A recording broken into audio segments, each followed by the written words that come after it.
வச்சு சுடுறதுக்கு எல்லாம் ரெடி பண்ணிட்டு இருக்காங்க.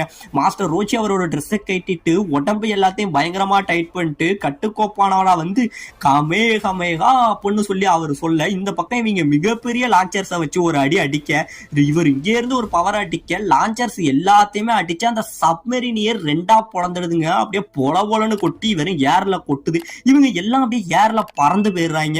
இப்ப இதெல்லாம் பார்த்தோன்னே இவங்களுக்கு சுத்தி பயங்கரமான ஆச்சரியம். உடனே நம்ம கோகு என்ன கேட்கிறாரு, ஏ ஓல்டு மேன், எனக்கும் இதை கத்து தருவீங்களா அப்படின்னு கேட்க, இல்ல இதை நீ கத்துக்கணும்னா குறைஞ்சது உனக்கு 50 வருஷம் ஆகும் அப்படிங்கிற மாதிரி சொல்றாருங்க. இப்ப இந்த பக்கம் இதெல்லாம் பார்த்துட்டு நம்ம பேன்சி இருக்கா பத்திங்களா, அவ வந்து இதுக்காக தான் நான் உங்களை கூப்பிடுறேன், எப்படியாச்சும் நீங்க வந்து என் நாட்டை காப்பாற்றணும், அதுதான் என்னோட ஒரே ஆசைன்னு சொல்ல, இந்த பக்கம் நம்ம கோகு என்ன பண்றாரு, அவரு கமேகமேகான்னு சொல்லி ஒரு பவரை விட பக்கத்துல உள்ள பாறை உடையுதுங்க. இதை பார்த்தோன்னே இவங்களுக்கு பயங்கரமான ஷாக்கு. ஆடா சின்ன பையனே அதுக்குள்ள எப்படா கத்துக்கிட்ட அப்படிங்கிற மாதிரி மாஸ்டர் ரோஷி சொல்றாரு.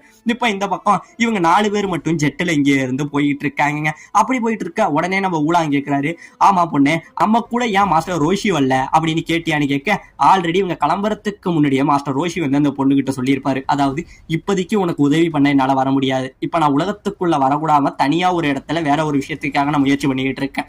ஒருவேளை நீ உனக்குன்னு பல நண்பர்களை இந்த இடத்துல நீ சேர்த்திருக்க, அவங்கள பார்க்கவும் ரொம்ப நல்லவங்களா தெரியுறாங்க, நல்ல மனசு படைச்சவங்களாவும் இருக்காங்க, அவங்கள நீ கூட்டிக்கிட்டு போ, எனக்கு தெரிஞ்ச அவங்க உனக்கு கன்ஃபார்ம் உதவுவாங்க, நண்பர்களை சேர்த்துக்கிட்டு செய்ய முடியாத வேலைங்கிறது எதுவுமே கிடையாது அப்படிங்கிற மாதிரி மாஸ்டர் ரோஷி சொல்லிதாங்க இவங்களோட அனுப்பி வச்சிருக்கவும் செய்யறாரு. இந்த